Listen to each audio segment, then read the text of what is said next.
Q जो था वो था एनसीपी डेल्टा टी। किसे किसे याद है बे? याद है क्या? Q is equal to NCP. Okay, बढ़िया। अब तुम लोग वर्क मतलब जानते हो, पी डेल्टा वी होता है, जानते हो ये बात, और PV is equal to NRT होता है, तो एनआर डेल्टा टी भी लिखा जा सकता है। कल भी हमने इस पे चर्चा की है, ठीक है। तो W is equal to NRT, क्या ये लिखा जा सकता है? आया ना? हाँ या ना? पक्का? Q is equal to NCP delta T, W is equal to P delta V, W is equal to NRT. एक बात बताओ, किसी डायटोमिक गैस को ले लो, यहां कौन सी गैस ले रखी है? क्या नाम है गैस का? नाम है रिजिड, बोला है रिजिड गैस। अबे रुक रुक, डायटोमिक गैस 15 न्यूमेरिकल करते ही ये जोर है आधे से ज्यादा क्लास का। तो सोचो सोचो, डायटोमिक गैस अगर है जिसमें कौन सा सेक्शन है? रिजिड। क्या रिजिड बोला है? रिजिड की शुरुआत CV, CV is 5r/2, CP is clear. चलता हूं सवाल पे। सवाल कहता है diatomic gas with rigid molecule, मतलब साफ समझ में आ गया, CV is 5r/2, CP is 7r/2। अपन ने खाली लिख के रख दिया है 10 जूल ऑफ वर्क, तो जो वर्क किया गया 10 जूल है। वर्क कितना है? 10 जूल। उसके बाद बोला है what would be the heat energy absorbed by the gas. क्या हमसे हीट एनर्जी पूछी है? क्या हमसे क्यू पूछा है?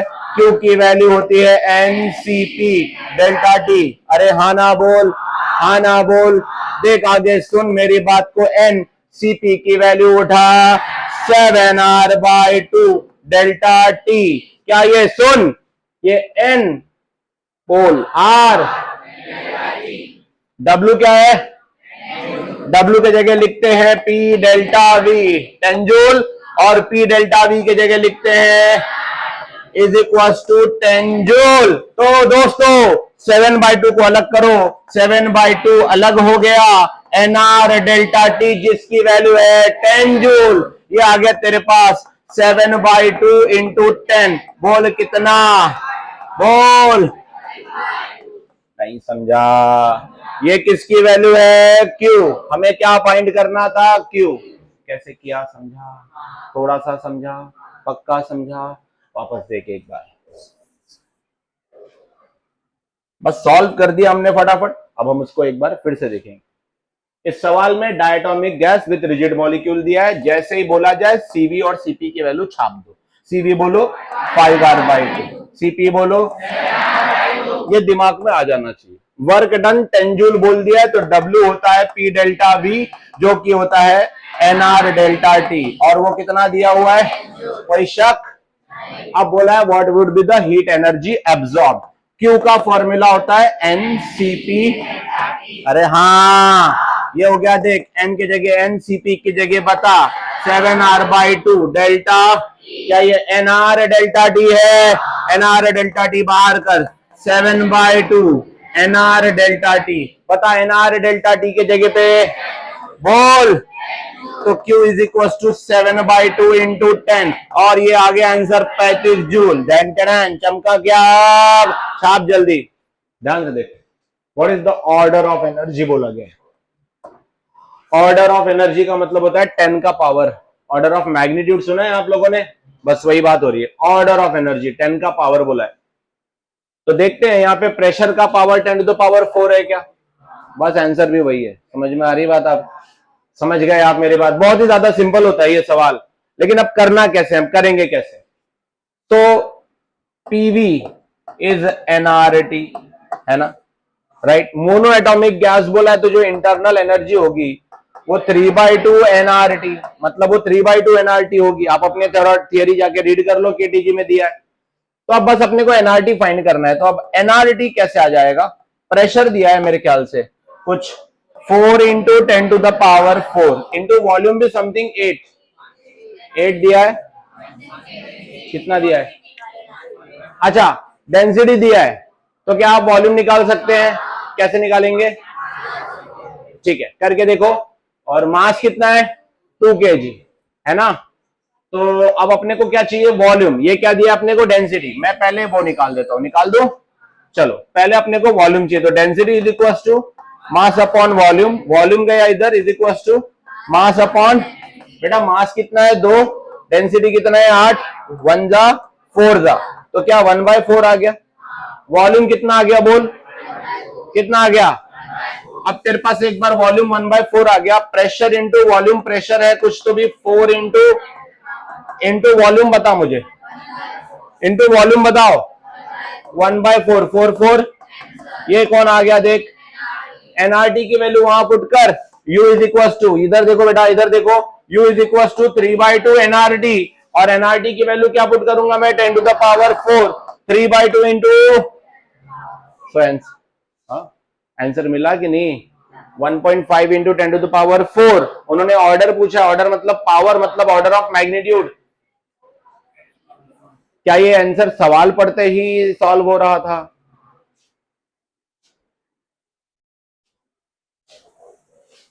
एक बार फिर से सॉल्व करेंगे, एक बार फिर से सॉल्व करेंगे प्रोसेस में।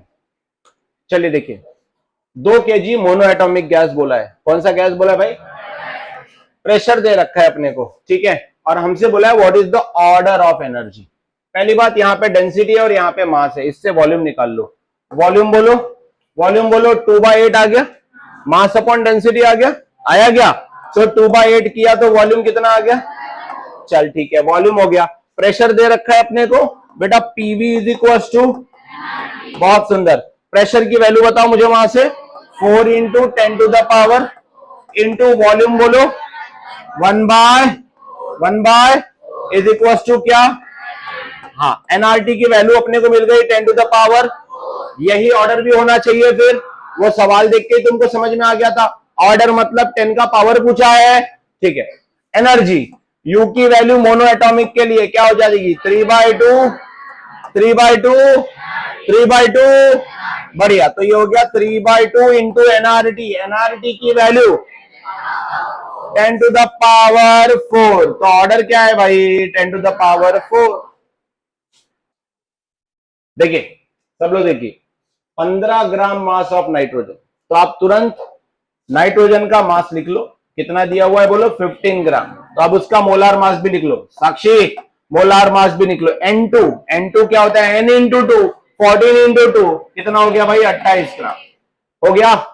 अब उसमें कंडीशन दी है RMS velocity of the molecule is doubled, तो वी आरएमएस हम लोग क्या जानते हैं, is directly proportional to double the V RMS, absolute temperature को कितना टाइम्स करना पड़ेगा, 4 टाइम्स, कितना टाइम्स, कितना टाइम्स, एब्सोल्यूट टेम्परेचर कितना किया गया है, 27, कितना, तो T1 हमको दिया है 27 डिग्री सेल्सियस, केल्विन में बदल ले 300 केल्विन। अब T2 इसका 4 टाइम्स करना पड़ेगा, क्यों, VRMS को डबल करने के लिए एब्सोल्यूट टेम्परेचर कितना टाइम्स करना होगा, कितना टाइम्स करना होगा, तो 4 टाइम्स ऑफ T1 कर ले, 4 इंटू 300 कर देगा, तो तेरे पास आ गया 1200 केल्विन।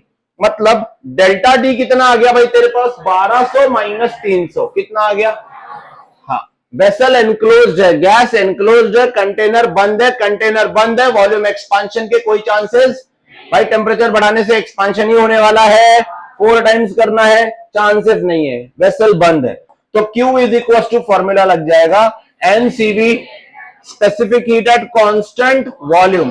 N की वैल्यू निकालना है मास अपॉन मोलार मास, इसलिए ये निकाला था पहले मैंने, मास अपॉन मोलार मास 15/28 है ना। सीवी कौन सी गैस है, नाइट्रोजन, नाइट्रोजन एक डायटोमिक गैस होती है, तो जिसका सीवी हो जाएगा 5R/2। डेल्टा टी 1200 माइनस 300, बोलो जल्दी से, आर की वैल्यू कितनी है 8.3, तो ये हो गया 15 divided by 28, 5 into 8.3 divided by 2 into, और जब आप इसको सॉल्व करेंगे तो समथिंग आएगा 1,004 point something joule, joule 3 digit के बाद पॉइंट लगा दोगे, अगर 3 डिजिट के बाद अगर पॉइंट लगा दोगे तो 10 किलो जूल, समझ गए, नहीं समझा, चलो ठीक है।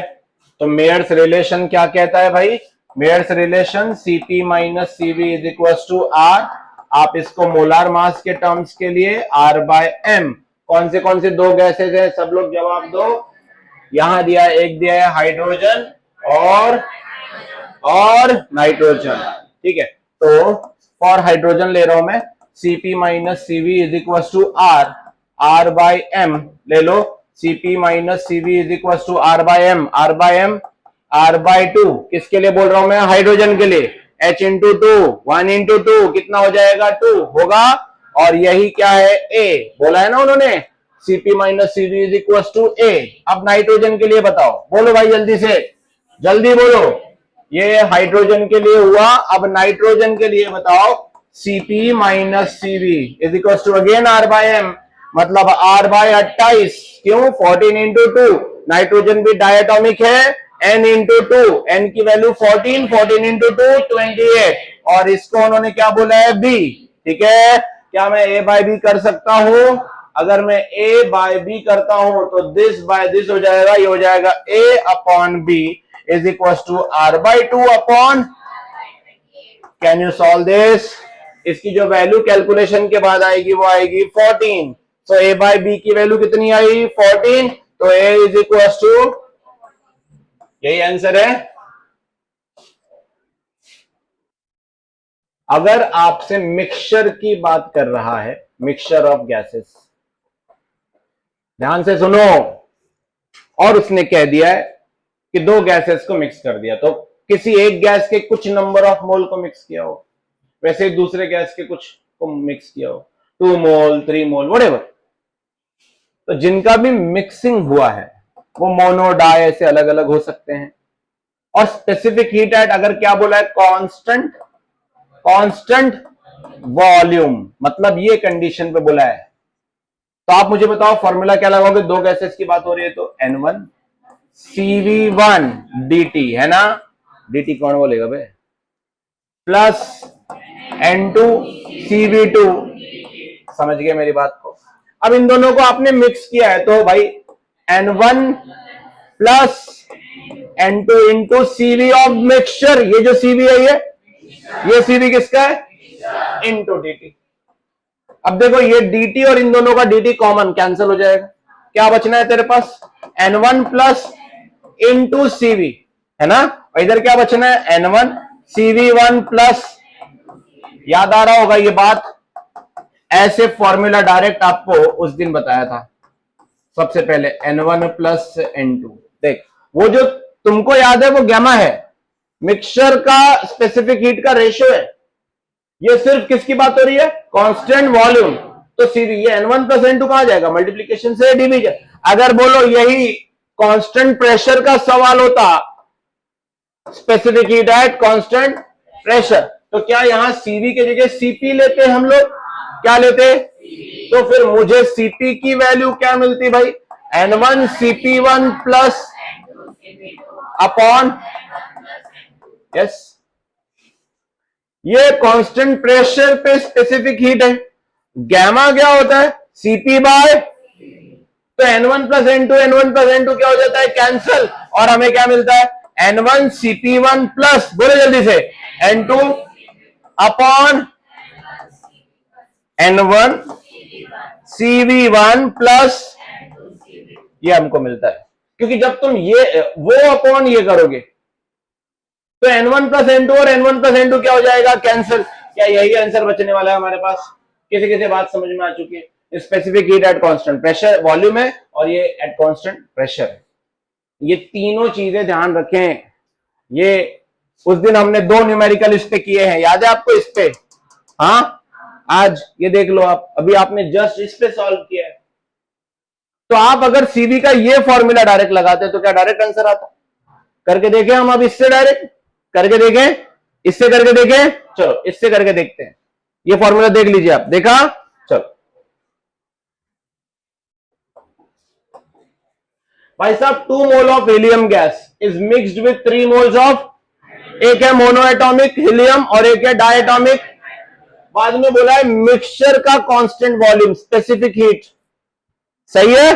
तो specific heat of mixture eight constant volume is N1 CV1 plus upon सुंदर N1 कितना मोल था हीलियम का? 2। क्या वो मोनो एटॉमिक है? तो CV1 की वैल्यू प्लस N2 बोल कितना मोल था? 3। CV2 बोल डायटॉमिक है 5R/2, 2 + 3 5। क्या काम जल्दी हो गया, बोल जल्दी। 2R 3R/2 5R/2 है, ये प्लस है क्या? ये बिल्कुल इजीली हो गया हमारा। ये 2 और 2 क्या हो जाएगा? कैंसर। 3R प्लस यहां पे आ जाएगा 5 3 15 divided by 2 7.5।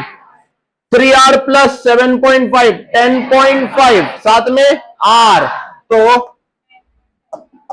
10.5R upon R की वैल्यू तो तू जानता है 8.3 लगा ले। 10.5 इंटू 8.3 डिवाइडेड बाय 5, क्या हमारा आंसर आ गया? तो भाई अब ये यूज करेंगे क्या? चलो स्टार्ट करते हैं इस सवाल को। Average kinetic energy of a mono atomic molecule. सबसे पहले आप मोनो एटॉमिक मॉलिक्यूल देखते ही उसकी जो काइनेटिक एनर्जी है, यू की वैल्यू है, वो आप जानते हो, इट इज 3/2 kBt। जानते हो वेयर kb इज R/Na, मालूम है ये सब बातें, ठीक है। ये kBt हो गया। अब काइनेटिक एनर्जी अपने को बच्चों दे रखा है 0.414 इलेक्ट्रॉन वोल्ट। ध्यान से देखो, एनर्जी का यूनिट तो जूल होता है, लेकिन ये इलेक्ट्रॉन वोल्ट में दे रखा है। इसके कन्वर्जन के लिए क्या करें? 0.414 इंटू इलेक्ट्रॉन के चार्ज की value 1.6 into 10 to the power, तुरंत ये किस में कन्वर्ट हो जाएगा? जूल में। तो काइनेटिक एनर्जी की वो पूरी वैल्यू जो मैंने नीचे बनाई है वो यहां लिख दो। 0.414 into 1.6 into 10 to the power is equal to 3/2 kBt। kb की वैल्यू दिख रहे हैं 1.38, 1.10 टू द पावर। कौन कौन है जिसने 138 यूज कर लिया था? पता है ना, केबी की value 1.38 10 to the power into T. छाप लो गुंजन, छाप लो बेटा। अब ये टी की वैल्यू एज इट इज रखिए, ये सबको मल्टीप्लीकेशन से इसे आप 3 ये 1.5 लिख सकते हैं, ये सब आ जाएगा 0.414 into 1.6 10 to the power upon ये पूरी टर्म नीचे 1.5 into 1.38 into 10 to the power is equals to किसकी value? Can you solve this? 300 कुछ केल्विन आंसर आना चाहिए, सॉल्व करो।